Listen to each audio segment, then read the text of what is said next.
right, welcome back, you guys. It truly has been a day. I think every single one of us have been glued to our TVs, phones to find out what's happening, of course, with the 2023 Nigerian elections. My name is Balali, and welcome to Keeping It 100. Of course, I'm here with Adekunle, but we are not alone. We do have two guests, and we're going to have a lot of guests throughout this last segment of our coverage for the Nigerian elections. Of course, I'm joined by Okwe, who's back with us. Okwe is the project lead for the Nigerian Youth Future Fund, and he was here yesterday. He was a observer and gave us some insight.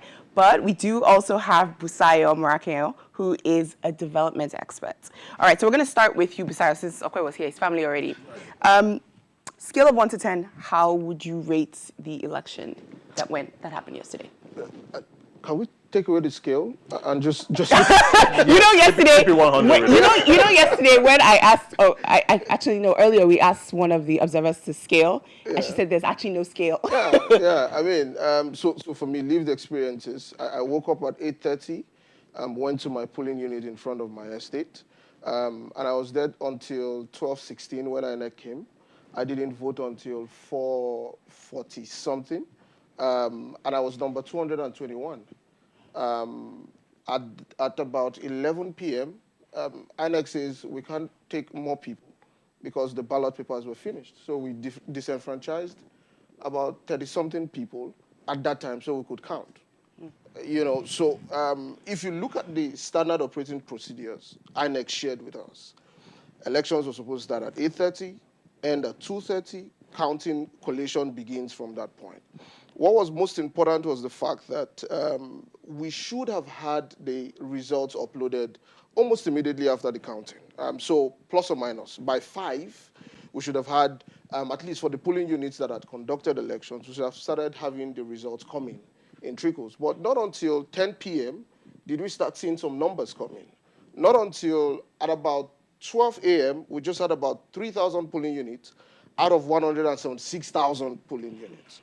And up to a few minutes ago before we started, we've still not gotten to about 60,000 polling units. So it shows that INEC itself didn't keep to its promise, didn't keep to its operating procedures. And for me, who is a critic, I begin to see INEC as not serious yet. It took us 4 years to be here. And I mean, at the time of the show, they dropped the ball. Yeah, I think the ball is not even dropped; it's dug underneath the ground. It's been buried.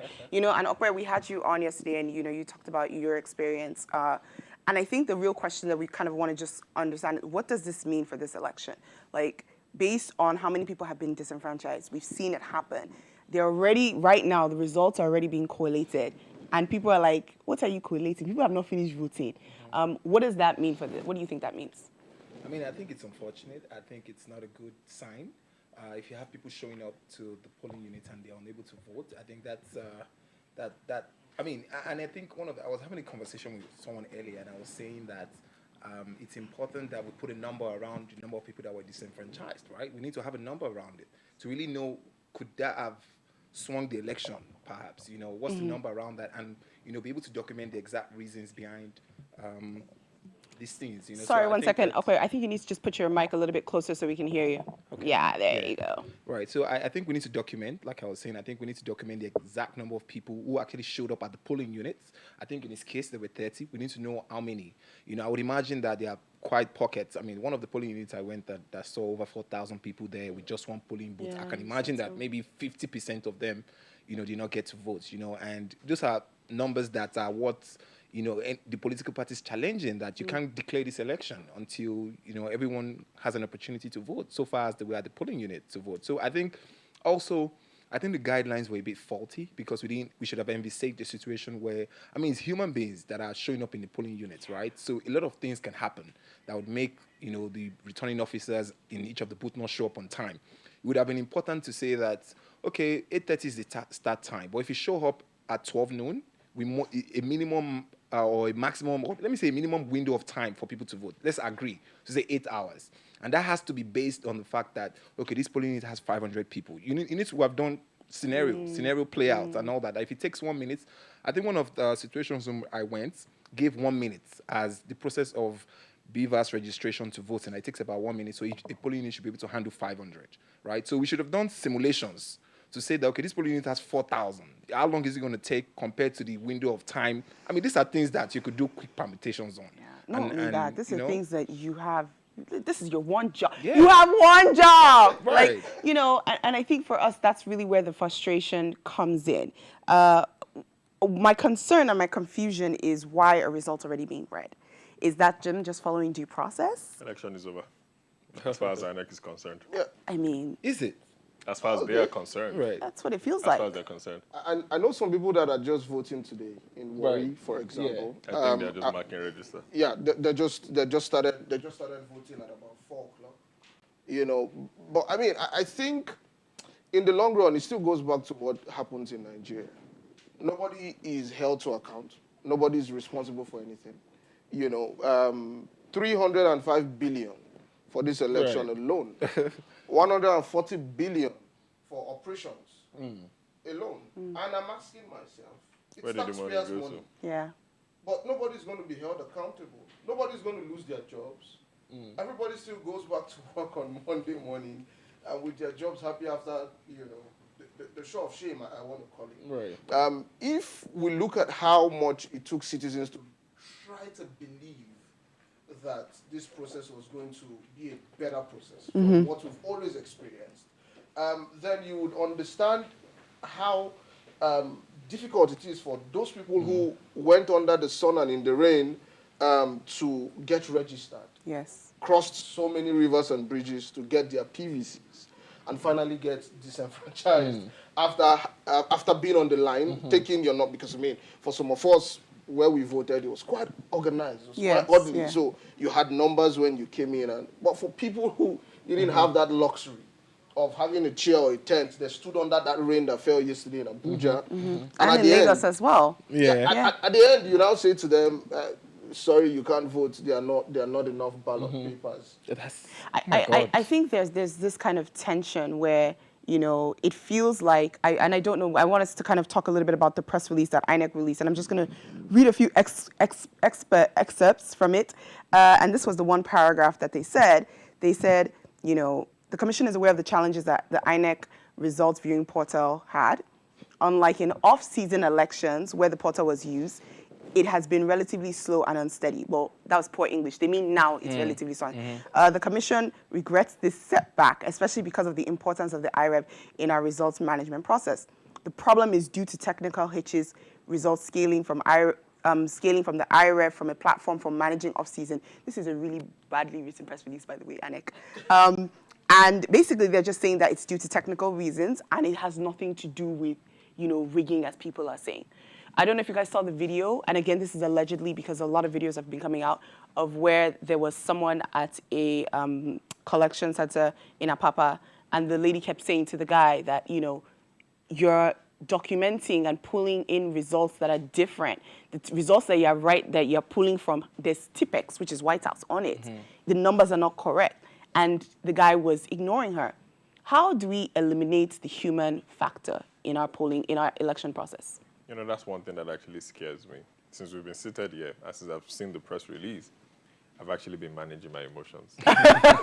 You're triggered. I am. And so the one question that keeps coming to my mind is, now that all of this has happened, election is over, allegedly, results are being called, citizens are not happy because a lot of people feel the election has been taken away from them.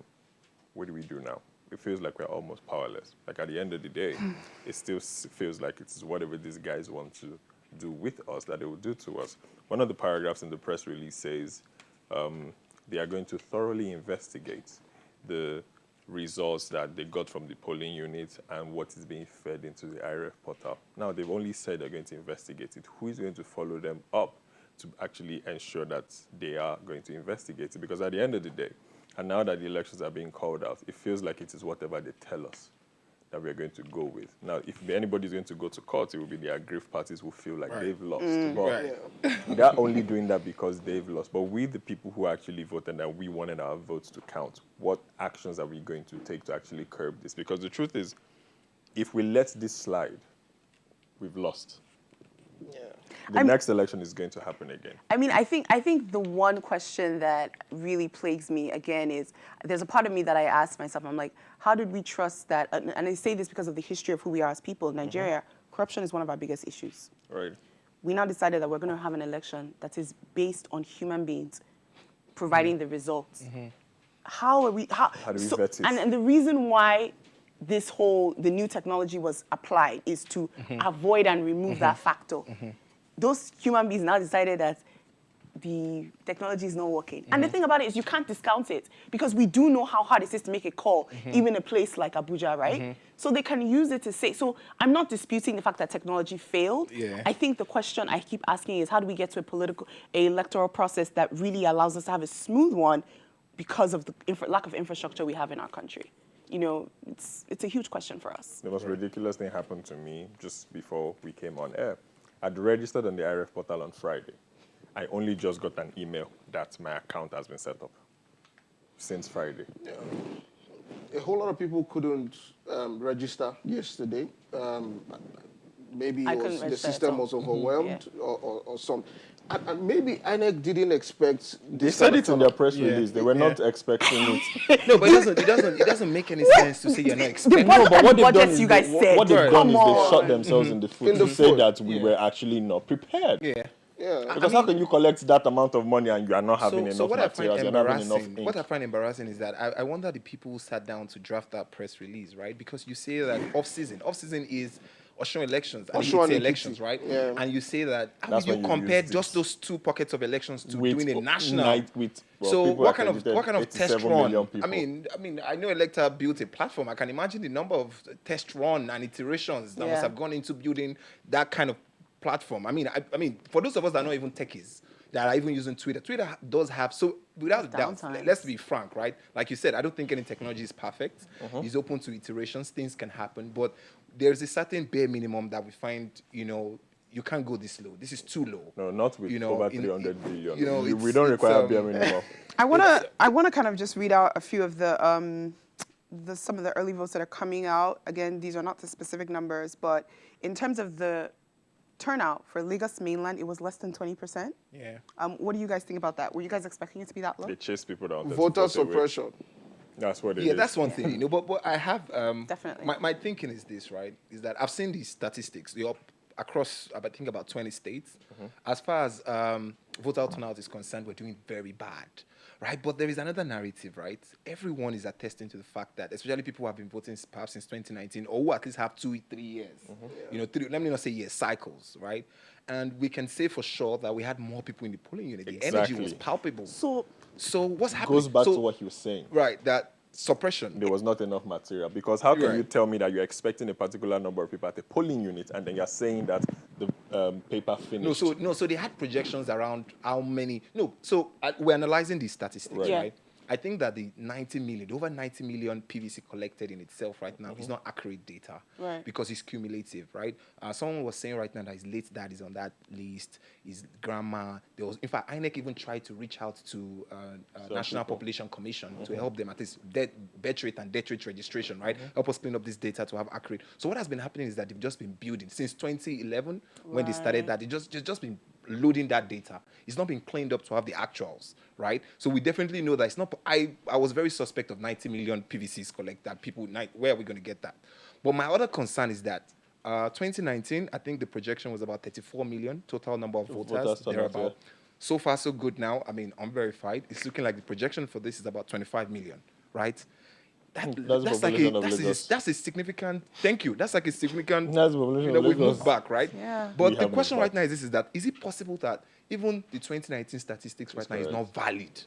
If you say 35 million people voted, but we feel like more people turned up for a And fact. let's Some stop of them lying is for a jackpot. fact. For a fact. No, leave that. Some of them, no. Let's actually wait, look at wait. it. A lot of The questions need shege to we be have answered. seen in the last 4 years is enough to make people It is leave. obvious No, that people- more people. more people- No, more people Came out, but a lot of people were not able to Particularly, vote. don't forget We that need to have a number around that to have better perspective. No, you know what I also think is most of the feedback and the information that we've seen on social media has been from, for lack of a better word, some influential people. I do want to believe that there are some people that would have put out this information, but because they don't have enough followers, so to say, we would not be able to track this information. Also, there's just so much negative information we can consume as human beings on the internet. We obviously can't see everything. There's one guy on my WhatsApp, and the only images that he's posting is posting pictures of people that try to grab election boxes. And Yeah, I mean, that's what sells anyway. And they That's shot them dead. So he's Yeah. posting videos of corpses on his WhatsApp. He's not posting pictures where they snatch ballot boxes or, they're disrupting them. His own content that he wants to put out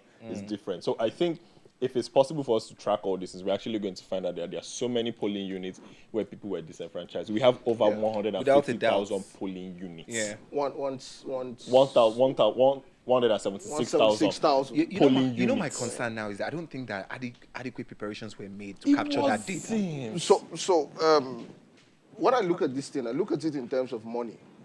Because I'm big on social accountability, right? I look at it, and this budget has been blowing off my mind. I spoke about 305 billion for this. So 188 million was supposed to be for administration. Right. Going somewhere. Commission Secretariat, 754 million. Election and party monitoring, 774 million. I spoke about operations, 140 billion. Another one that caught my attention is ICT, 115 billion. He said ICT. What is ICT in INEC? ICT. Beavers. Beavers. Iron. Yeah. So you guys, I actually have some breaking news. The coalition of the results has actually been postponed till tomorrow for 8 o'clock. It must. Because again, like we were saying, what are they collating? What are they counting? But this doesn't- I'm sorry, hold on a second. This actually doesn't make any sense. If by 12 you're supposed to announce, you shift it to 1. By 1, you eventually announce, you say by 6. Let them you're going to shift it collate. now. That's what we Then by want, 6, Adekunle. people now start collating the results and then you're announcing it to the general public, and then you get some information and you say, oh my goodness, we're going to move it to 8. Who are the people doing this operation? But it's always been like this. The last election too was like this now. 2015 was also like this. It's more like our lived experience. Technology I think, thank you. I think the different. challenge is that the revolutionary thing about beavers, why everybody felt it was a game-changing technology, That's why people came was up that with it was going to provide real-time upload from That's the polling what we unit. all thought. So if you now begin to move the goalposts, first it even provides opportunity for manipulation and all A what. lot of Which we have manipulation. allegedly The seen. confidence, the trust, and all that. It's you gone begin to because wipe at all the that end of the out. day, what's happening is we're seeing people take pictures of a lot of the results. There are going to be more polling units that they cannot take a picture of the results. Right. Because they don't have 1,176,000. I mean, we're not seeing enough from the north, clearly. we'll leave that on the side, dear Northern Brothers. All right, thank you guys so much for coming in and, just giving us a little bit of thought on your perspective on how the election has gone. We are not done yet. We still have a lot more guests, like I said. We're going to play a video, and we're going to make sure that we give you guys a little bit of time. Nobody's voting again, so this is just a quick update on what we did yesterday when we went out to the polling units. Check it out.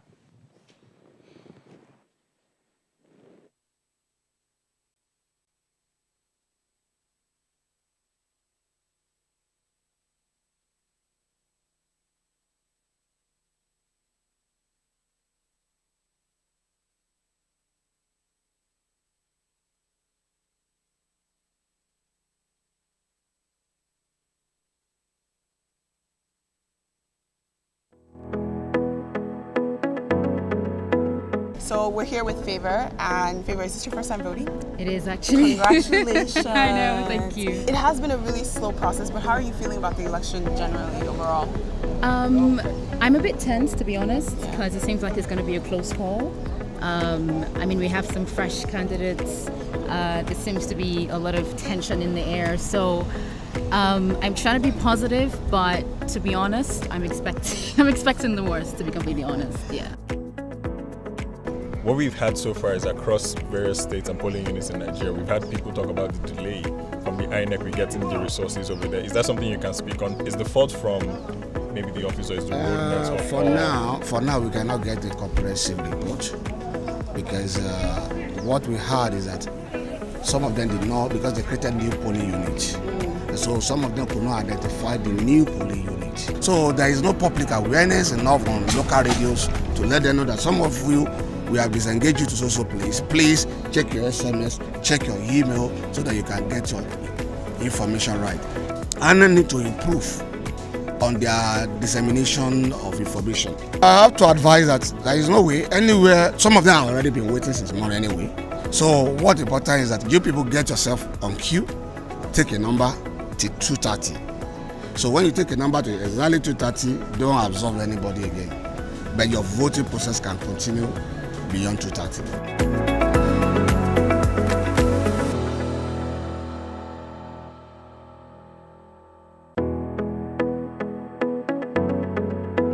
So we're here with Favor, and Favor, is this your first time voting? It is actually. Congratulations. I know, thank you. It has been a really slow process, but how are you feeling about the election generally overall? I'm a bit tense, to be honest, because it seems like it's going to be a close call. I mean, we have some fresh candidates. There seems to be a lot of tension in the air. So I'm trying to be positive, but to be honest, I'm expecting the worst, to be completely honest. Yeah.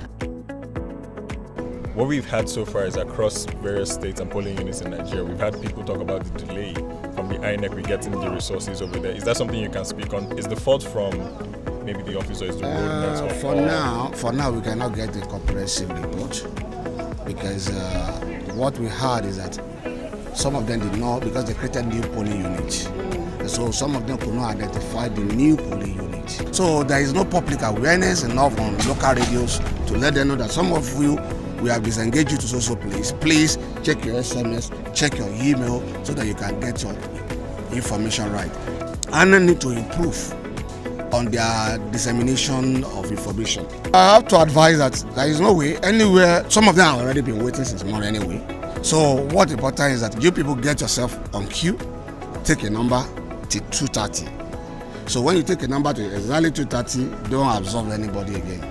But your voting process can continue beyond 2:30.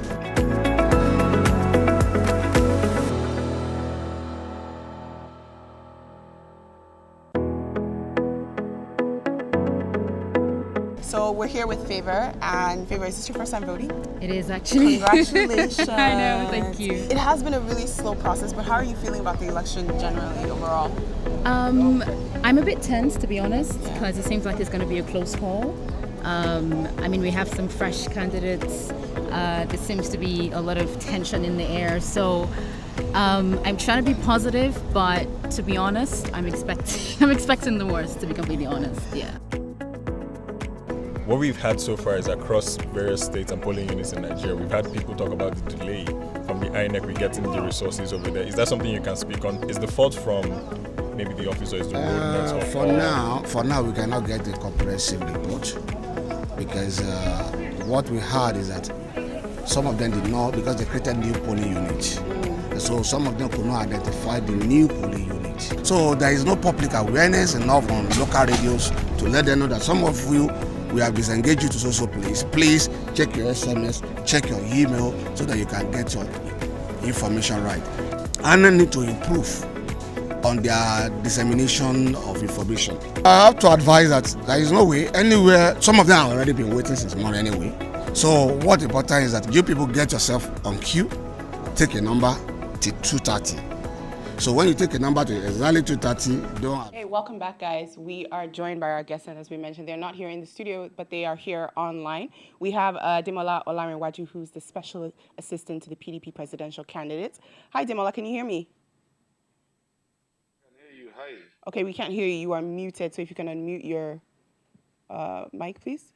No, I'm It's not not muted. muted. You're not muted. You're Okay, the we're one going to sort who that out. But can hear us. Renu is also here, and she is a Labour Party supporter. Renu, can you hear me? Very clearly, I can hear you. Awesome. It's good to have you both here with us. Demola, can we test your mic just one more time just to make sure? Hi. Okay, hi. wonderful, wonderful. All right, we're going to start with you, Renu. How do you feel like the election went yesterday? Well, thank you very much for organizing this first.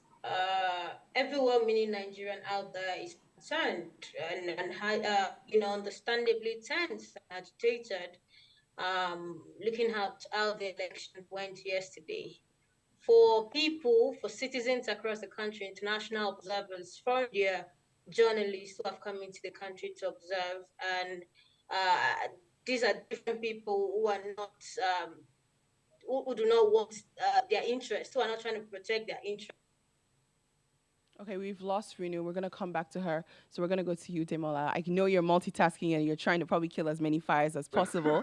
So we're gonna make this nice, short, and brief so you can get back to it. Demola, how would you say the voting process went yesterday? Well, I think it was a mix of experiences across the country.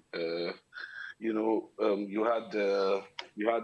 saw what happened in Lagos, which is very condemnable. You had a certain party, the ruling party in Lagos, repeatedly using thugs in various areas. That also affected my own area. It affected my polling unit. Fortunately, we were able to get the military to intervene. And that intervention allowed voting to go on. But at the end of the day, the results were mad, and so we had no results from my polling unit in Sule, for example. But of course, that raises the question of what Mr. Femi Falana had raised before about the militarization of elections. But the truth is, in most cases, you cannot trust the police to be neutral. Well, because we have tried to reach out to the police initially, but the police weren't interested in, because they are taking sides basically. That was what we believed. They didn't show up basically for voters in Abuja Surulere and in so many places also. But it was the military that came in and was able to calm the situation. So yes, we still have that problem of voter safety. We are still hearing of voter suppression in so many places, and then INEC itself, on the technological angle side of it, INEC has not been very up to par. Talking about the uploading of results, we have various results that should have been collated. So I think those are some negatives from yesterday's elections. The positives are that there's high interest, of Nigerians, of younger people, of the younger generation. There's high interest in politics for the first time, not necessarily for the first time, but a lot of people are taking interest for the first time in their own lives. And for me, that's a very big positive. That's something that we all need to. We seem to be having the same INEC technological issues on set. Renu, can you hear me? Renu, are you there? Yes. Okay, I can hear you. All right. So we're gonna pick up from you. You were saying that a lot of people came out yesterday to vote. I was actually trying to make a point that everyone, meaning Nigerian and other who are coming to observe the events, can see that of elections, regardless of any way the elections go after. Renu, we're losing you. Renu, are you still there? Okay, we're going to come back to Renu. Demola, I want to talk a little bit about, the issue of people not being allowed to vote. For someone who is, you guys are, when you're in a party, you're trying to make sure that as many people get the right to exercise their vote. What does that mean for the election results? I didn't get the last part. I didn't get what you were trying to ask. For a lot of the people that weren't allowed to vote, what do you think that's going to mean for your party when it comes to the results that are being delivered? What stance are you guys going to take, despite the fact that results are already being read? Well, for us, it's a mix of things. In Lagos State, we know a lot of voters were affected, and we know a lot of the strongholds are what you could call the PDP or the Labour Party stronghold. In other states, that wasn't consistent. In several parts of the north, a lot of voters exercised their rights freely, which I think many people have pointed out on digital media. But in other parts of the southwest also. So at the end of the day, I think we are quite positive with the turnout and with the way the election has been going. What we are not happy about is the technological angle of it. That INEC had set up this website where everybody could vote, and I just saw where everybody could see the results as they were being uploaded live. And I've seen the press release from the INEC chairman, which, with all due respect to him and his office, it's highly unbecoming. It falls short of expectation, saying that they did not know the scale of people that would log in, and therefore the website was unaccessible. You cannot access that website from any random phone. Okay, you can't access that website. You can't it's not just a website you just log on, you just go to, and then you are trying to look at the results. No, you have to create a login, and then the login gives you access. So INEC knew the number of people who have their logins, but they simply did not, take steps to upgrade for what would happen. and really, so it boggles the mind, and begins to make one doubt the sincerity of INEC, because by this time in Osun State, I was part of the Osun election. By this time in Osun State, we had seen the full results. What is happening now is that on the INEC website, on that INEC result viewing website, that IRF portal, you cannot view any single state complete. You can't view the result sheets from ECA from any single state complete, despite the announcement going on television. So for me, that's disturbing. But we are confident with the numbers that we've got, with the feedback that we've got from our agents in the field. We're confident that at the end of the day, the PDP remains the only hope to stop, the ruling party from extending itself in power. Thank you very much, Demola. I want to talk a little bit about, just your opinions on the experience that a lot of voters had in Rivers State and Bayelsa. Do you have any thoughts on that? Rivers State. What is going on in Rivers State is, it's not encouraging. Okay, it's a travesty of democracy for me. What you had was a situation where the INEC agents in most polling units issued senatorial and House of Reps ballot paper to them, and withheld presidential. Said they hadn't received presidential. So we know what we had an idea what was going to happen in that situation. So if 120 people, for instance, in a polling unit were accredited and they voted for Senate, 110 people accredited and they voted for House of Reps, but they did not get their ballot papers for presidential, to cast their presidential ballots. What was going to happen is that somebody will thumbprint on their behalf when they are no longer there, to the tune of 120. Okay? And that would alter the results or the wishes of the people of Rivers State. So it's obviously not a situation that we enjoy.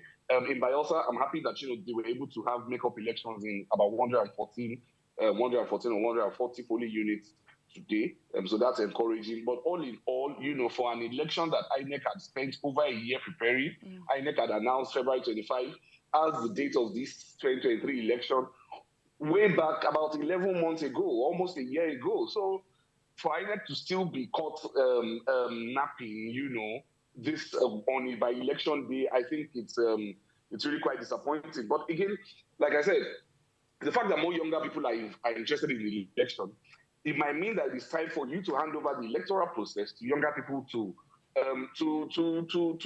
handle, because logistically you are not sound. You're forgetting ballot papers, presidential ballot papers. You're bringing only senatorial and House of Reps in certain states. You're not able to come to all polling units at the right time, and then you are not able to build a website that can let people view real-time results. Then give it to the guys that do your reality shows on TV and see whether they do not manage the process better. So I think that might be one of the options of this election. Yeah, no, and that's what it really does feel like. It feels like the process needs to be outsourced to people who know how to run an election that's free and fair. Reno, we're going to hope that your internet will not, nobody's internet to do anything.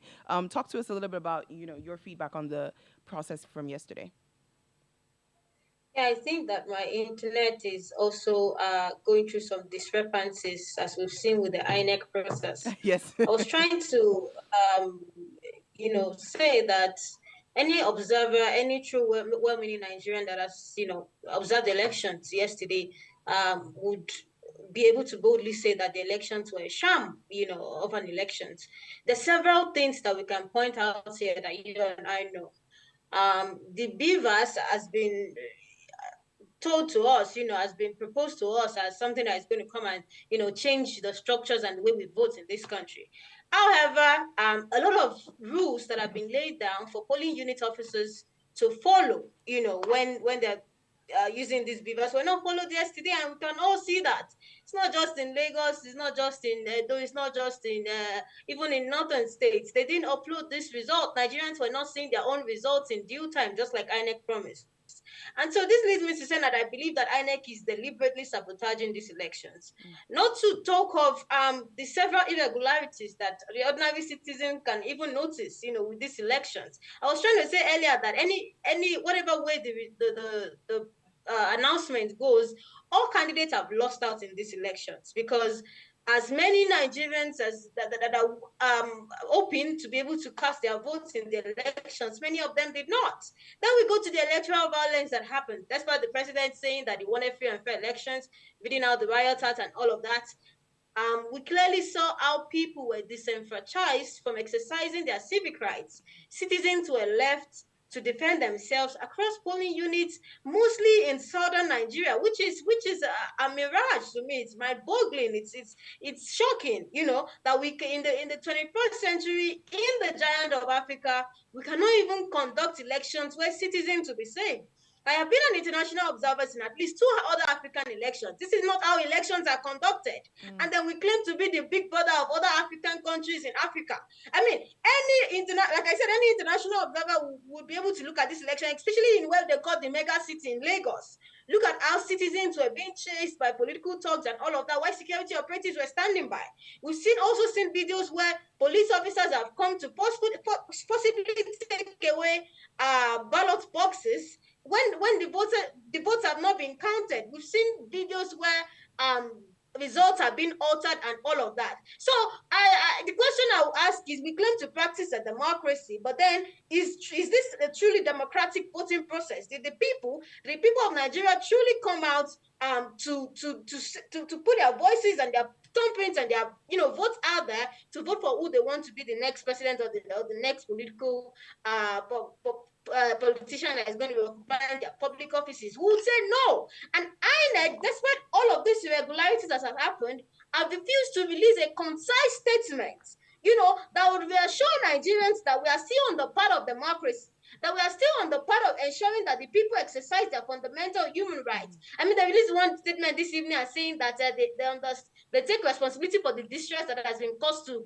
political parties and what kind of statement is that in the 21st century, for crying out loud? So for me, I saw when you were asking someone to rate the elections on a scale of 1 to 10, I would even rate it a minus 10, because this it doesn't clearly resemble an election in the first place. And then the INEC chairman, this is what I'm going to be concluding, has said that this election is an election of young people.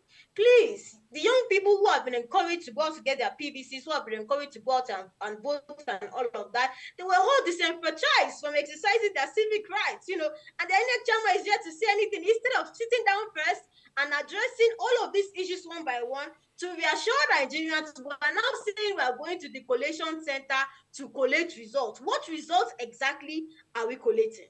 I'll stop there. Thank you. No, and your passion and frustration, I think every single one of us is feeling it, because the truth about it is we know what it took to be able to convince so many individuals to go out and vote. I want to talk a little and just ask your opinion on, the fact that they've decided to postpone some of the reading of the votes till tomorrow. Do you think that's a good thing, or do you think that's a bad thing? Well, INEC can decide to take 24 hours or a month in order to be able to announce the election result, whatever the constitution allows them to do.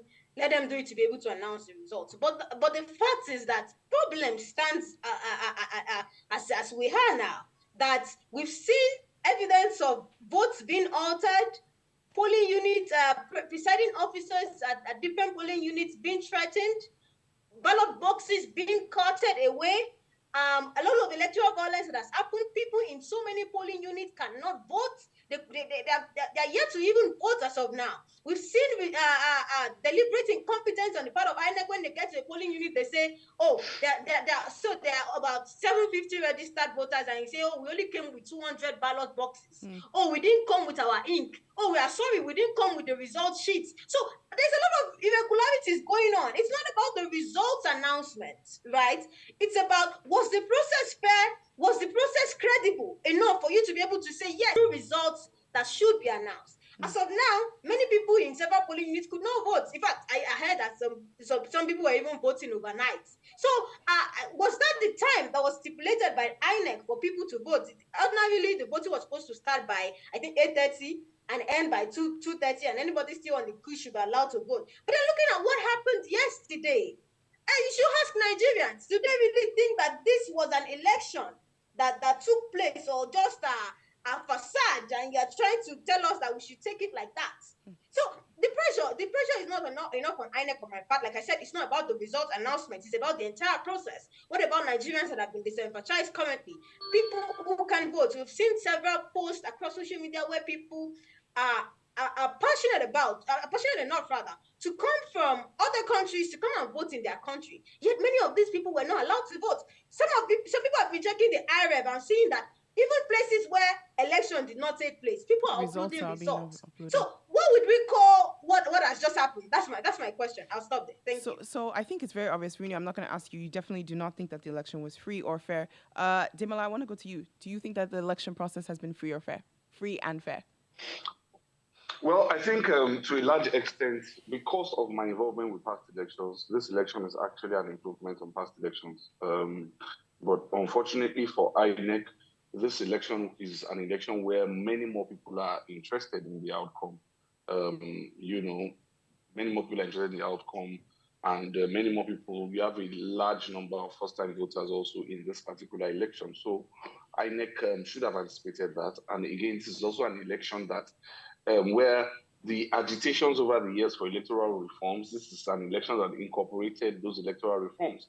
And like Renu said, you know, Beavers was supposed to be the silver bullet, sort of, you know, was supposed to make elections smoother, you know. Beavers paired with the IREF, you know. But what we saw yesterday was, one, a complete failure of IREF, and two, you know, Beavers not technical, the human aspect of the election failing Beavers, you know. So you had irregularities because security agents could not deploy well enough to trouble spots, you know. And again, what happened in Lagos yesterday is something that also happened in 2019. So anybody could have envisaged that it would happen, okay? But so what we had was the human failure of the technological side of elections yesterday. But all in all, you know, I think that this election has been free and fair in so many parts of the country. I think the lapses that we've seen are not they are enough to affect the outcome. But we hope that INEC will do the right thing. In Rivers, for example, in Lagos State, and in certain parts of the country also, I think that those results should be looked into. But in the larger majority of the country, especially in the north, in several parts of the southeast, in several parts of the south-south also, it has been largely free and fair. And so we expect that the outcome of the election will be a reflection of the wishes of majority of Nigerians. Okay, all right. Rini, do you have a response to that, to Demola's, you know, stance on the fact that he thinks it's not largely been free and fair?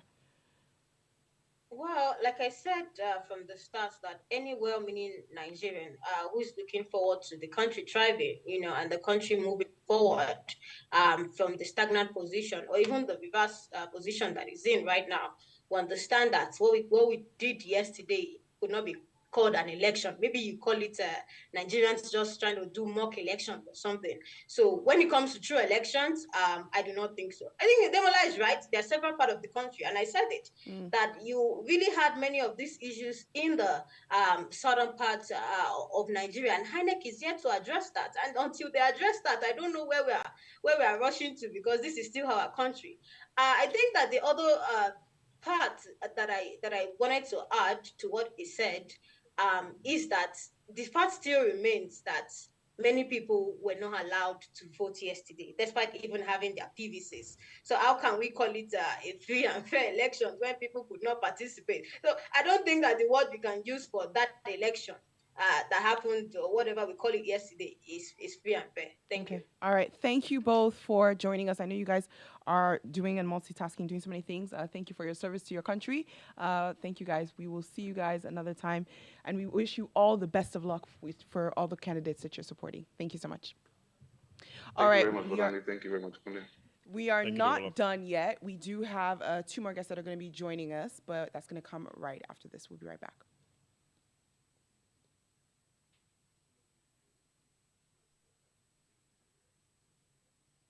Okay, so I've been told that there's no video. This is an election hub, so we're keeping it with the punches.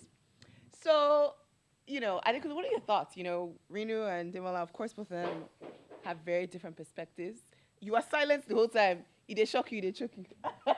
To be very honest, I'm trying to manage my emotions and reactions. But what did you think about what they both said? I'm not trying to... What did I think about what they both said? So... The last question you asked is very interesting. if maybe they thought the election was free and fair. And their responses just made it very obvious how when you have a stake in something, you would always find a way to give a politically correct answer. Maybe good or bad, but you'd always find a way around it. One thing that I did pick out again, just to reiterate to as many people who are listening, never trust a politician. They always have something to benefit. So in most cases, they will tell you what it is that you want to hear. At the same time, the the passion with which Bruno was speaking, to be honest, I don't know. It's a case of this has been going on for years. Nigerians keep saying the same thing over and over and over to the government.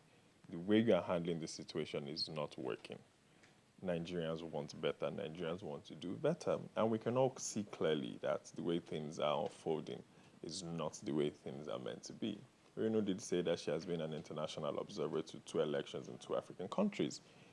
And I have friends in other African countries, and the one thing is because of this, they are very much involved in Nigeria's election. And they are so surprised as to how things are going. Initially, when INEC came out and they said the election will start at 8 o'clock and end at 2:30, they were all surprised. And they were like, how come that election doesn't close in their own countries, that they would, in most cases, they would give it a week before they finish the elections. And even when the presidential candidates finished and they granted interviews, they said in their countries, candidates are not allowed to grant any interview or speak to the media until the election is done. What we are saying is Nigeria is operating in a way whereby only the people in charge or the people in power are the ones in charge, and they don't really care about how the citizens react or deal with things. To be honest, this election, maybe a lot of them are not so concerned because they have personal interest in it, but for the Nigerians who are suffering the effect of how this government has not fulfilled its promises, we really don't want things to change, and it just seems like INEC doesn't really care as much. Or let's say maybe they do. Let's give them the benefit of the doubt and let's go by their press release and say that they anticipate it. But to be honest, so let's talk a little bit about that press release, because that press release is triggering, but we're not going to be doing it alone. Jeff Amajua is here. JJ. How you doing? Amajua, you look like you have not slept. Yes, it's been a few crazy days. It's been a few crazy what's days. the main cause of the lack of So sleep? I want us to kind of, let's first of all break down the press release. Yeah. Have you seen it? I didn't see it. You haven't seen it. Okay, Yeah. I'm going to What's send the crux of the matter? No. I have INEC to said sorry. send it to you so you can read it. Okay. Because it's very important that you read it Which of the yourself. platforms are you sending it to? I'm going to send it to you on WhatsApp. Okay. All right, so we're going to just allow Omajua to kind of skim through that, and then we'll get his thoughts on what he thinks about the press release. But I think in terms of, just based on talking to Reno and Demola, for sure, it is very interesting that they had very polarizing, like polar opposite thoughts on the process and how it went. Again, I think it does have to do with personality and, different experiences in that Demola is a politician and Reno is not. So in general, the way politicians answer questions, you kind of answer questions just to try to calm the situation. You answer questions on the shore. So your feet are in the water and your feet are on the ground. You're everywhere at the same time. Do you understand? And I do know that based on, but I did appreciate Demola mentioning and talking about how, like in places like Bayelsa and Rivers, there were issues and it needs to be addressed. What's wrong with the press release? So that's what I was asking you is that what I want to know is what are your thoughts on that press release based on what happened yesterday? What INEC has done here is actually unusual when it comes to elections in Nigeria, because normally they will just leave everyone to say whatever they want to say, and then ultimately release the results. Here they are admitting that they've had challenges with these technical platforms. We say we want electronic elections. We've gone from card readers to beavers to IREV. It looks like it's an improvement. And I also hate to say that I don't enjoy the fact that we expect that when we bring people on your show, that they have to be on the same side. And when they are not on the same side with you, you get to say it's because they're a politician. Emoting is fine. It's fine to emote, but when you go on TV, whether it's local or international, you have a responsibility to the audience to help them, to guide them in thinking about the issues and the problems. And sometimes you get to say things that they may not like to hear, but we can't translate TV to social media where So normally social media would be a place where there's an individual who is leading ahead. That is, you say what you want to say, and you leave people to take whatever they want to take. But now it has evolved to a place where people say things according to what they think the people that are following them want to hear. And that's why, unfortunately, the people that would have seen certain things that are happening in this election, especially with respect to the way the results are going, could not say it because there's a head that would tell them no and send hate messages to them. When really and truly, if you studied any basic judgment and decision-making class, you would know that certain things just would not happen to the result. When you break three people that were in one political party, and this is just simple game theory, 3 people that were in one political party challenged the central government and lost. And now those 3 people are divided into 3 parts, whether 3 separate equal parts or 3, whatever, they're divided into 3 parts. And you somehow expect that those 3 people stand a strong chance of defeating the incumbents. Ceteris paribus, in game theory, that's not going to happen. Right? So are you but saying if that, you said this on you, Twitter so before the election, so are you saying that that is the reason why the results are looking like they're more favorable to the incumbent party? Because you're using theory and analogies, but I want you to break it down to what is actually happening. I'm saying that, first of all, before the elections started at all, it should have been very easy for any sincere analyst to come out, to come out and say, this is a straight fight between the PDP and the APC. Like, it's the easiest thing to say, as an if you're an analyst who doesn't care, because it's also difficult to not care about, because people are scared of social media. People are genuinely scared of people coming at them, attacking them and everything. So I have an understanding and respect for people that cannot come out and say stuff like that. But if you actually follow Nigeria, you would know that this was a straight fight between the PDP and the APC. The results have not been called, but when they are called, we will see that that's the case. Okay, so I think, just to clarify, Omoje, would you consider yourself partisan? I'm not partisan. You're not partisan. If I was partisan, I wouldn't say between anybody. I'll just tell you my party is winning. So you don't support a specific party? No, I don't. Okay, because just so that we can clarify that, right? Okay, so based on what happened yesterday with the election, would you describe it as a free and fair election? Is that described it as a free and fair election? Because, first of all, the election has not ended. We are still in the election cycle. No, based on what we saw yesterday. What did you see yesterday? There are 176,000 polling units. So how many of them, percentage-wise, can we make judgment on? Because, so for instance, there was violence in certain places. Let's talk about what if you ask me a question now, you don't want me to answer. No, you're not answering because you're pulling politics here. That's what do you mean politics? It's just a conversation. Amajua tweeted something yesterday, and he was like, with everybody coming out with the results that you've seen so far, kudos. I'm paraphrasing, kudos, but wait for INEC to actually And that's fair. I completely agree. I want to break down what we saw yesterday because you asked me, what did we see yesterday? Okay, so we saw videos. People did not have any INEC officials that came to conduct elections. I saw that too, live, not video. Live. Exactly, you saw it live. Okay, we saw other places where people were not able to vote. They had to go home. We saw other places where the results were destroyed.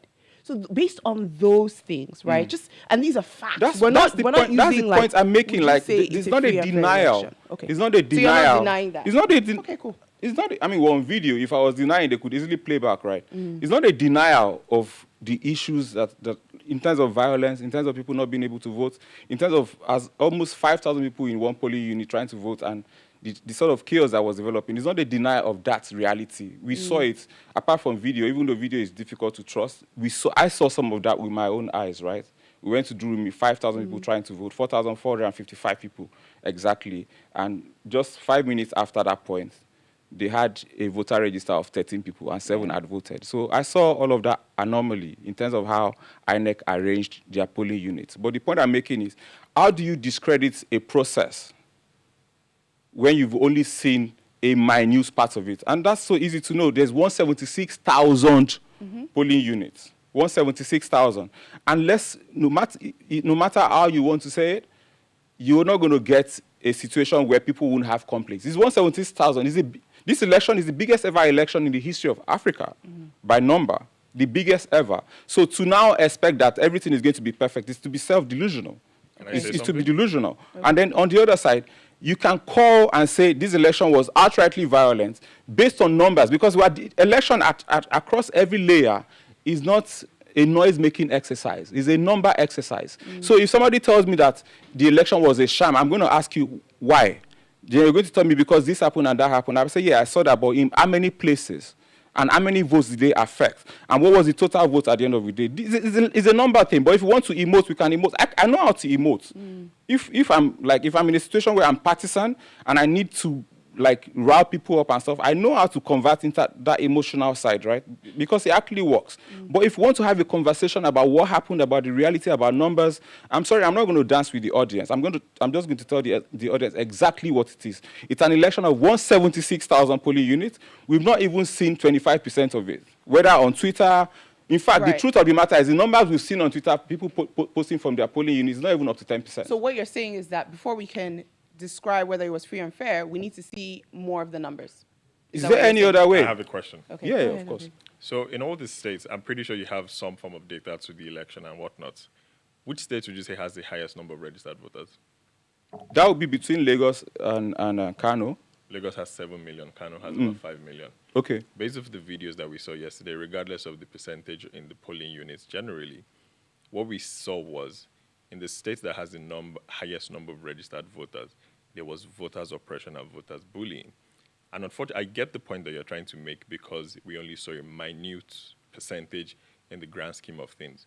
But the truth is, we have this situation whereby things happen in Nigeria and they are never brought to the public light. In this case, we had the opportunity and the privilege because there were people who said, no, we are going to expose these things, and then we saw it. In some other states, for example, there's the Kogi state whereby they said allegedly the governor came and then he destroyed the road. In Kano, or rather in some parts of the north, we've also seen videos whereby voters, no, I wouldn't say voters, but we have people whereby they are massively thumb printing on some of these ballot boxes. Again, I hear where you're coming from, but the truth is because we cannot see these things and because we don't have evidence of it, that doesn't mean it's not happening. In the reverse case now... Are we going to have a conversation about what has happened that we saw or what we assumed? Oh, no, that's not what I'm saying. Okay. I'm saying, for example, now, let's say we are not able to see any of these videos. And INEC come, as you mentioned earlier, INEC will just come, do whatever they want to do and announce the results for us. Because people were present at polling units and individually people know what they went through, for those who might be traumatized from the experiences that they've had, when they come out and then they see the results, because we, as you just said, there's no evidence and we can't point out to things. If they feel the election was not just and free and fair, are they just supposed to accept the results like that because INEC has uploaded it and there was no evidence to question it? Can you repeat the question again? It was quite long. Because there's no evidence. So I'm saying if the reverse was the case, people were not able to document and capture all the election bullying that we saw. There was nothing like that. And with the way this 2023 election has gone down, INEC does not come out and release a press statement. They don't tell us anything about IREF being down. They now put up the election results at the end of the day and they've collated it. Are you saying people who experienced these things but did not capture it, should they just accept the results like that? It's difficult to answer a question about what did not happen. I mean, we're here to talk about the things that happened, the things that we can document. Okay. So when you're asking me about what did not happen, okay, you're talking about scenario, and I didn't come here to talk about what if, especially because we're having a conversation about things that happened in every part of the country. I can go back to... So let's talk about the things that happened, because if you're talking about scenarios, I think part of the question, though, is that we're going to use a sample, right? That's what a lot of times when you're trying to predict stuff, you use a small sample. So you're saying that we should think about the large scale of the election, but let's use the sample of what happened in Lagos, because Lagos is the representation of a large amount of people that registered to vote. We saw that most of the information we got is from Lagos. You know, based on the experience in Lagos, if a larger amount of people there, they are not being allowed to vote, what does that mean? What do you mean by a larger amount of people? How many polling units in that Lagos was affected by this? We don't know. Like you said, we're still not sure about the facts, but we're talking about the fact that if you see a lot of the content that came out, you're seeing polling units where there are 1,000, there was only 400 ballots. I think the numbers. Do you understand what I'm saying? So I think because the reality of it is, I know that Lagos, there was something at Elegushi. There was Elegushi, there was Etiosa, there was something at Oshodi, there was Aguda, there was some parts of Surulere. Now let's even narrow it down to a smaller sample size. In all these local governments in Lagos that had issues, do you think it is fair for INEC to go ahead and announce those results and continue with the election? So, especially since they've already started announcing Lagos, so you know this, right? So the thing is, whether INEC is fair or not, it's not mine to decide. It's for the courts to decide. the election does not end fully No, the when reason INEC why- announces a Omojo, the result. reason why we're asking is But because of your if opinion, people have been you give your opinion on disenfranchised, stuff. if people have been Based on your disenfranchised, opinion. yeah, and that's what Yeah. I'm saying. If people have been disenfranchised to the point that that number affects the total number Yeah. of results, it's the easiest thing to prove.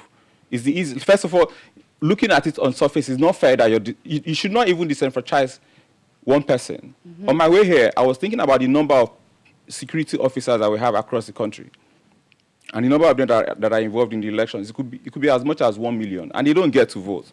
And I think that is unfair, because that's a substantial number in a country where the last 2 elections were won by about 15 million.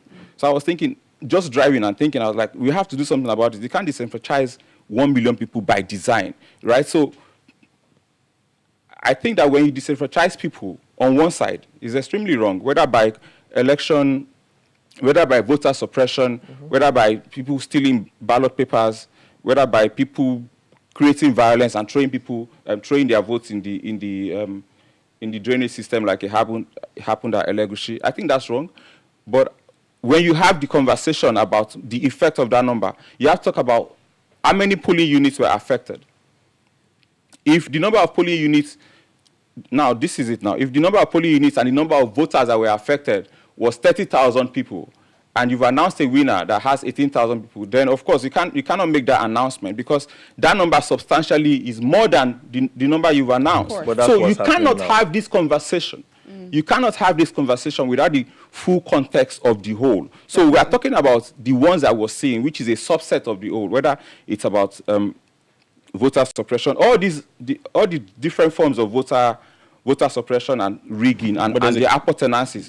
You can't have that subset conversation without the big context. So, for instance, counter to this point. What's the counter to the point? Because what we've had so far, and INEC, even in their press release, talked about the logistic issues that they've had. So we can categorically say that across polling units, the 176,000 polling units in Nigeria, there was some form of issue. Either there was no ink, there was not enough material, or they got there late, but there was something wrong at every polling unit. Point of order. You can't categorically say that there was something wrong at every polling unit. That's not a statement you make. But why not? Because you're assuming. I'm not assuming. There's no proof to say that. INEC literally put out a statement.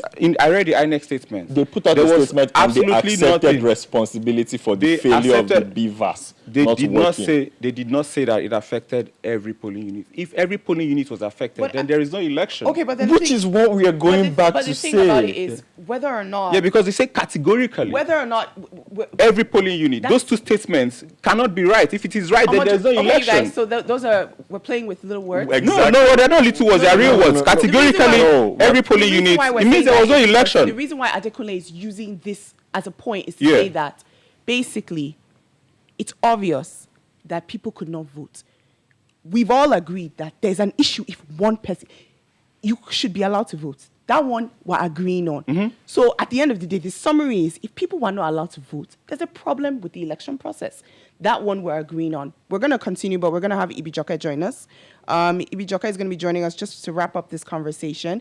And we're going to be getting her thoughts and feedback on what she thought the electoral process was. Ibi Joke, can you join us over here on the couch as we talk about the election process that happened yesterday and just the feedback that you have from this?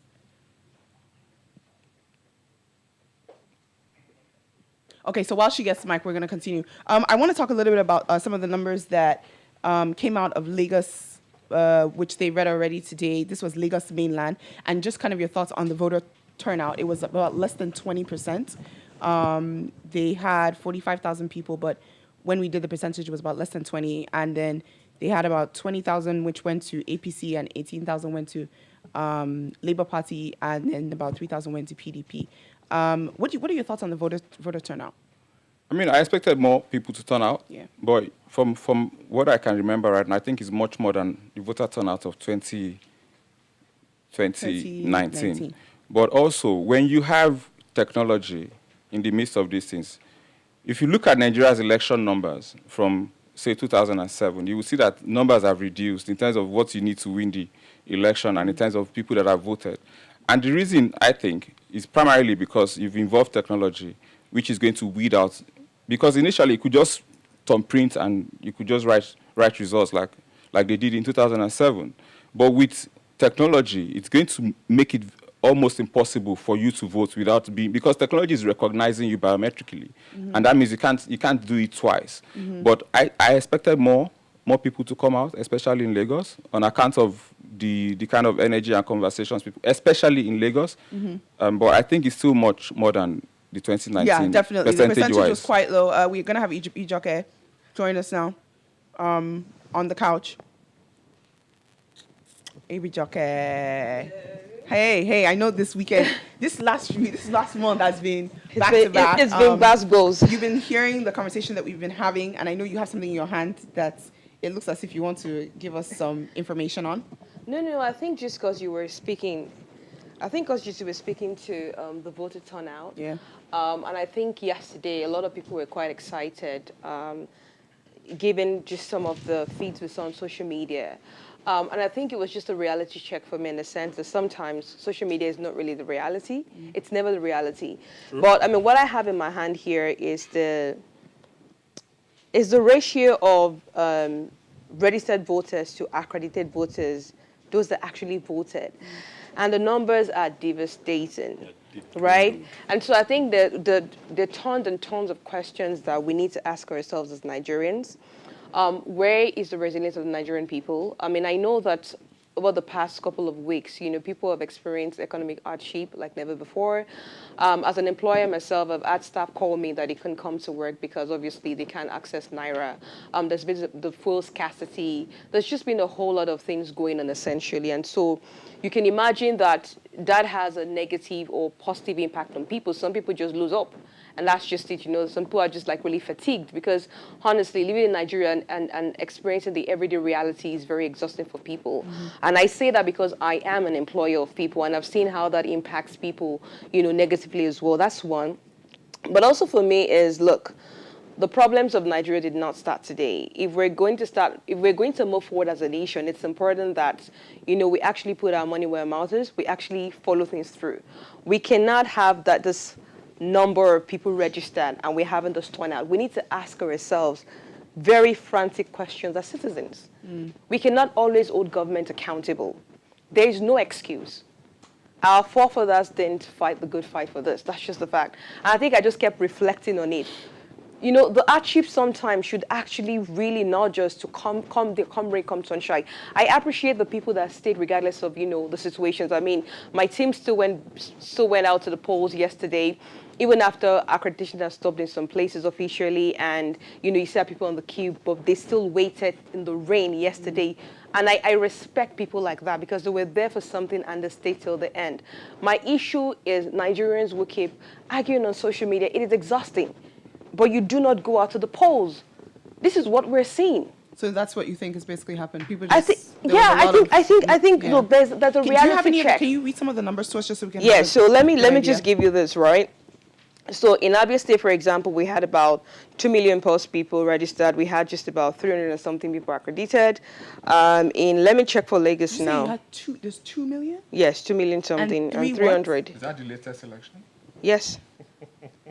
So in Lagos, we had about 7 million plus people, and then just accredited was 1 million plus. So we need to ask ourselves some question. What is really going on? Why do we have such gap between people that actually registered and people that, are actually accredited? Now, look, the voter register in itself has its own controversies. There are lots of questions, right, that I can't really answer right now.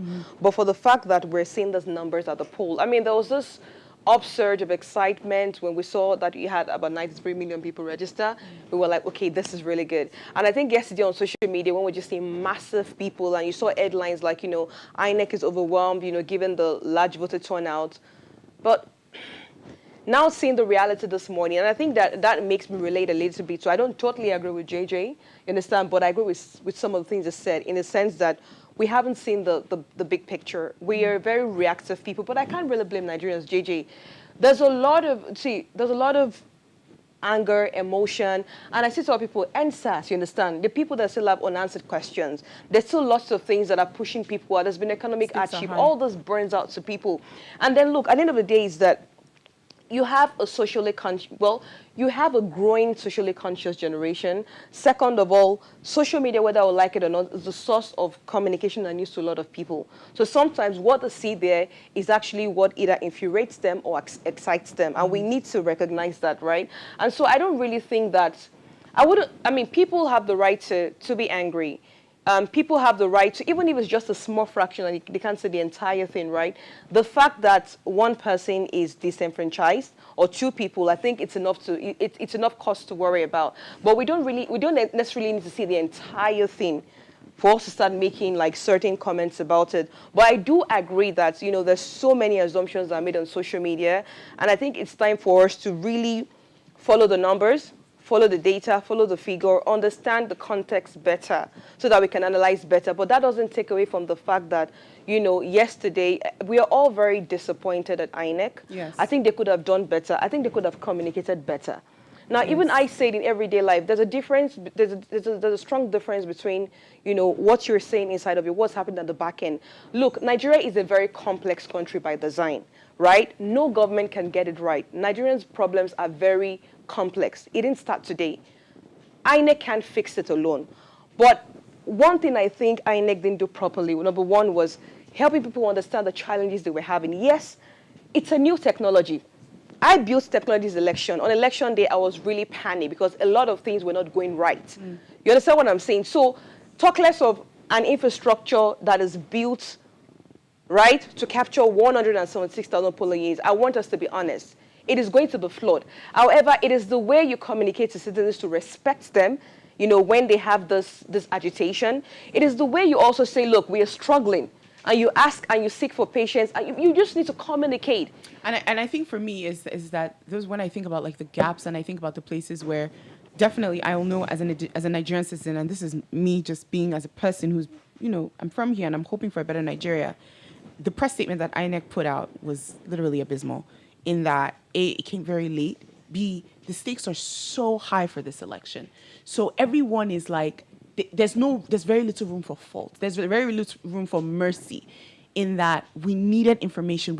The last time they addressed us, I believe, was yesterday. And so much had happened since then. And it was just like, this is all you guys have to say. This morning, when they addressed us, we were expecting them to actually address this. But they brought this press release after. And I think I keep asking myself when it comes to the election, are we allowed to say, they need to do better? I don't think the word better is enough for what is at stake. I think that's the issue that Nigerians have, is that better cannot be what you say.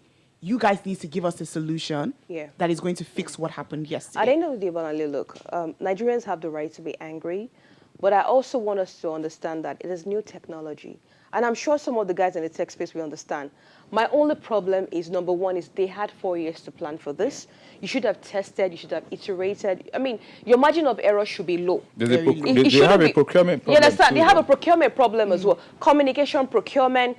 And then me, some staff was saying that they haven't been paid. So that's another logistics, procurement. Yeah. It's just, look, if you want, number one, if you're pivoting to technology, there is a process. You just don't change sharply without managing that process. You have to manage the process. You need to outsource. You can't just depend on your internal infrastructure. Now, you add staff that were not paid. What's the motivation for them? And so even those people can be easily compromised. And for those people to comfortably come to TV, it shows a lot.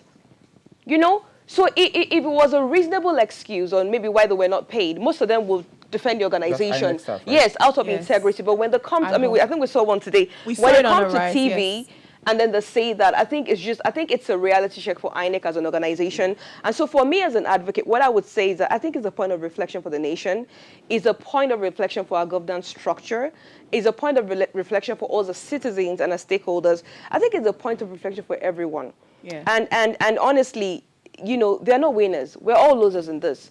Number one is the nation is in a state of depression, economically, socially, and I think that we can't really afford what's going on right now.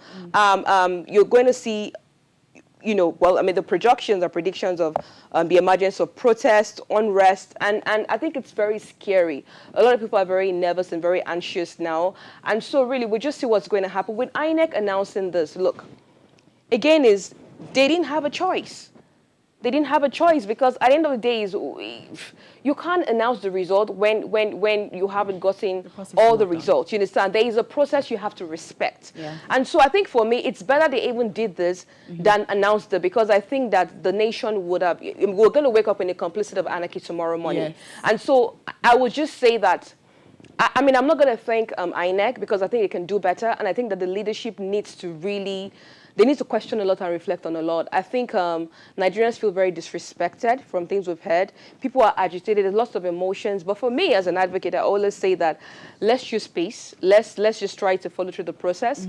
At the end of the day, we need a leader that can lead us to the next destination. And we just need to, we just need to wait it out, really. Yeah, I think it's interesting because also I don't think I thought so much about the human element in this voting process. I think in my head there was this place where I was just like, oh, there's technology involved. But I was watching in a video that came out of a local government, I think it's pronounced Ikewere, and they were asking, some of the polling unit officers, where were you? Where did you go? Why didn't you bring the results back immediately? And this was, I guess, one of maybe their senior supervisor. The guy said, that he had to go home and change, that he was wearing his copper uniform and that he was wet and soaked, so he had to go home and change before he came back. I have a question to ask. That's poor training, in my opinion. So the press release that INEC released, actually admitting that they had issues with the beavers and whatnot, can we, well, everybody's opinion here, would we say that that's open grounds for election rigging?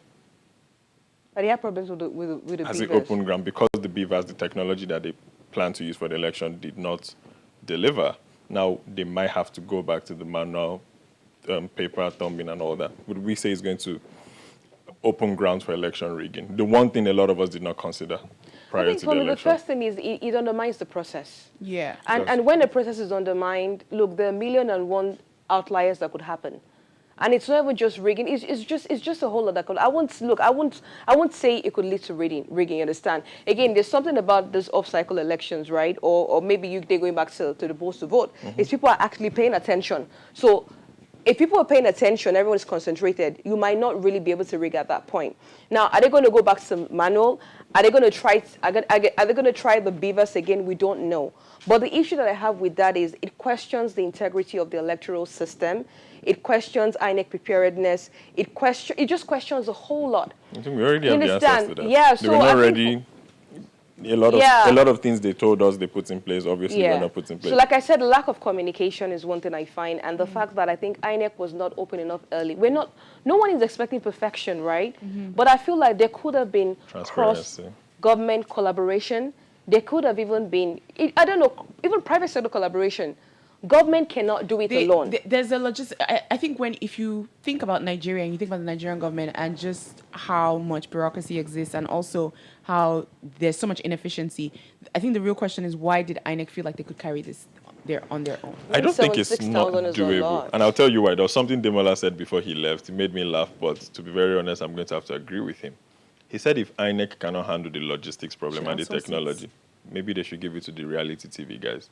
And I'm coming from Big Brother. It takes them 4 days to cast the votes, and the vote sits outside Nigeria. So we have people from at least 20 countries that vote within 4 days. They're extremely different things, though. No, I'm trying to say that it is doable. I'm not saying it's Big Brother, but I'm saying it is actually doable. If you have a budget of over 300 billion to put in system infrastructure for this, you can make it work. Yeah, but it needs to be said that they are extremely different things. No, but I'm saying because with Big Brother, you don't move around to 176,000 points, physical points. It is doable. I'm not focusing on the modalities, but I'm saying it is actually very doable. And they had 4 The reason years why to I plan disagree is because one of the ways that people get it wrong when it comes to dealing with issues is because they undermine the problem. If you don't have a sense of value for the problem, you're going to have issues with the solution.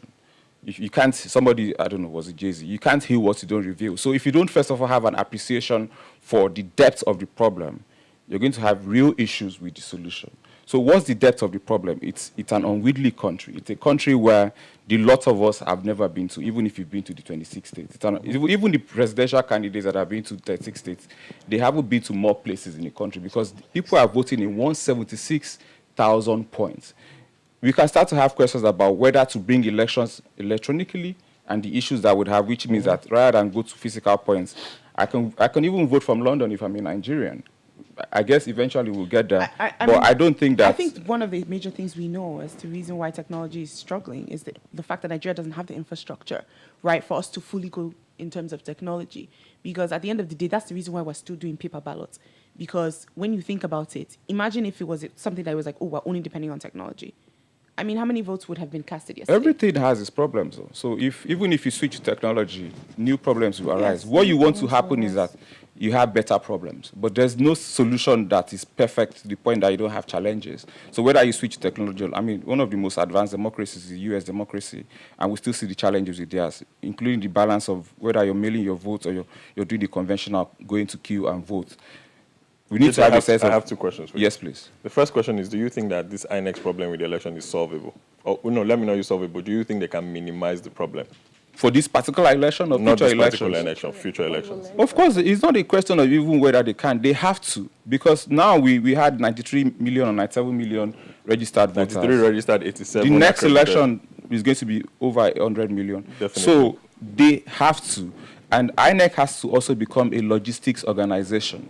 So you're not just an election organization. INEC has to be a bona fide logistics organization. So they have to find a way to become that kind of organization. They have to isolate the different aspects of elections with respect to the electronic part, with respect to the logistics part, with respect to comms part, with respect to judgment and decision-making part. They have to break all these aspects down and have people that can, because too many times people are appointed into some of the offices, right? National commissioner, what have you. I don't have a problem with that, but they need to professionalize across the board. So you're not just appointing people, you're also having interviews for the right people with the right competency to deal with all these aspects of this. Because it's a big deal. You're organizing the biggest election. Very soon. And I think you've actually answered my question, because my second question was going to be based on your experience and the way you've paid attention to this. And if you are going to be asked as a consultant to advise INEC on what to do differently to minimize the problem, I think it just goes to some of the things you said already. And I think it's also important that we find a way to decouple INEC from the procurement challenges of governments in Nigeria. More often than not, if you're doing something with the government, if you're a government agency and you're doing something, the way they release money to you, they release money in a way that they assume that once the money lands in your pocket, then everything will appear. When there are timelines for everything. I'm working on a project. Time of COVID, things have been delayed. There are timelines for everything. So if you don't release the money at the right time, it's going to have issues. So there needs to be a conversation on that. INEC, unfortunately, will bear all the brunt of the unwholesome outcomes of this election because they are INEC and it's their responsibility. But really and truly, there's also a Nigerian factor that extended beyond INEC in terms of our procurement, in terms of our lack of understanding as a government. Now, I don't mean the Nigerian people. I would even put the in government's human lack of factor understanding of what needs to happen. I will put in human factor as well. And also, the politicians don't make it easy because I think it's irresponsible for any politician at this point to start to talk about fire and blood. And I think it's just, I'm happy I don't work for any of the security agencies. I think at this point, some people should already be arrested because they're intentionally stoking people's anger and trying to get people on the street and trying to get people killed. And really and truly, these are not people that will even get on the street because as we speak, the election is still on. And if anything happens, it's beyond BVAS and IREV. It's also a video election. It's almost like sorry to go back to Big Brother again, like a Big Brother election. Live, we're seeing everything. There are videos coming from everywhere. So all eyes are on Nigeria. I was having a meeting on the day of the election or a day before the election, and I was actually surprised. People from different parts of the world that ordinarily are not like journalists, and they were asking me about the election. I didn't see that coming. So everybody's watching. We will have issues, but INEC cannot afford a situation where it's perceived. I don't have a problem with a partisan person coming to say their election has been rigged because that's a song that you get to hear every day. I mean, even the World Cup, people were saying that it was rigged for Messi. So it's okay. People that lose fight. Some people don't know how to lose. But in the eye of the unbiased person, in the eye of the local and international observer, it's very, very important that the election is free as possible, as fair as possible. And unfortunately, it's hard to say that it wasn't without insecurity issues. But I think by and large, things are getting better. But we need to go from better to actually say this was excellent. This is Not your perfect, job. but This is your excellent. job. You actually have Thank to you guys deliver on so this. much for joining us. Thank you for joining us again. And of course, Ibijoke, well done on, Thank just you very putting much. together a really important program to be able to monitor the elections. I think Electher has done amazing work, for the past few days. We're also looking forward to seeing what we're going to be able to pull out for the next few days. You can continue to follow the conversation on Hernalytics. They will be collating all the results on their platform. So make sure that you're following, and of course, continue to follow on Electher's page as well. This is going to be our last. Yeah, last. Last. I almost don't want it to Last end. from the You past. guys have been excellent. I almost don't want it to end. It's been amazing. My director's trying to tell me something, but I can't really hear him. Ibijoke. Yes. What about her? Ibijoke, they say he wants to wrap up something. I mean, broken it's the your fourth- show. I've You broken might the as fourth well. wall, which I'm not supposed to do, but at this point, everything else scatter. Ibijoke, do you have any final words, for us? And also, when you're thinking about, the future of Electher, what are you really hoping to see? Wow. I think, first of all, I just want to say thank you to both of you. You've done a fantastic job over the past 2 days. And I think for me, this is democracy. This is what it looks like when we bring non-conventional people to actually talk to people. This is how real people listen. A democracy that is not human-centric or citizen-centric is doomed for failure. And I think for me, that's what we're most excited about. Now, we've taken all the lessons from it. It has not been a perfect one. I mean, we launched technology. We had this hub. We had so many things. And I think it's just exciting. For the future of Electher, I mean, we're looking at data, information, policy analyses, really putting money behind women. And really, I'm really excited. I have so much in me right now. And for me, I never see problems. For every problem, I see a million solutions. That's how I'm wired. And so I'm actually really excited that, and I was telling someone that, look, regardless of what has happened, just like I said for NSAS, I always take the gains as a catalyst and I run with it. Because there's one thing, Nigerians are resilient, there's a work culture, people, there's a subtle growing, social consciousness, and I want us to remember that regardless of how agitated and how sad we are about the process. Also, I want to encourage everyone at home to please choose the path of peace. Nigeria cannot afford any more violence or insecurity. First of all, the economy is in a state of depression. We're looking at the issue of a global and regional migration. We're looking at the entire national security infrastructure. So it's so important that we are not looking at things from an emotive perspective, that we're actually looking at things from a very pragmatic perspective. But I'm so excited. I want to thank everyone that's been a part of these. I think everyone in the studio should give themselves a round of applause. It's been an amazing show. And yes, we did it, and we're really excited. And thank you again to both of you, and to my amazing team at Electher. Thank you very much to everyone. Yeah. All right. Well, that is it for this season of Keeping It 100. The election process is still going to be going on, and we thank every single one of you that have participated. They're trying to sign me out, but I'm not ready to. We thank every one of you that have participated. I think Atikule and I have had a really amazing time, and it's been Dynamic duo. The dynamic duo, A1. And it's really just been such a encouraging and uplifting experience to see Nigerians wake up. I think for me, I'm just like, yes! But what's also very interesting is now everybody has gone from the, no structure, we're going to do it, and now they've moved into, it's okay if we don't win. We're coming back next year. Yeah. Next election. That's the shift we need. We just can't let one individual, one party, group of people just say, we are only going to know. It needs to shift, and that's how we actually believe true democracy can be practiced and felt in the country. And I think we're going to continue to see that happen more and more in every single election. We've seen it happen across the world, honestly. Even in America, they used to be, a lot of people used to be very apathetic to voting because they don't even have public holiday on their election day. Whether you go and vote is up to you. You finish, do you understand? But you've seen that in the last 5 to 6 years, generally, globally, people are becoming more interested in what's happening in the political system and the process. Thank you again to everyone. Make sure that you continue to follow the conversation on Electher's page. And of course, visit the Electher app, which allows you to be able to see what's happening at the moment for the polling and the correlation of the results. My name is Balale. And this is Adekunle. This is Adekunle. Bye-bye, guys. Thank you so much.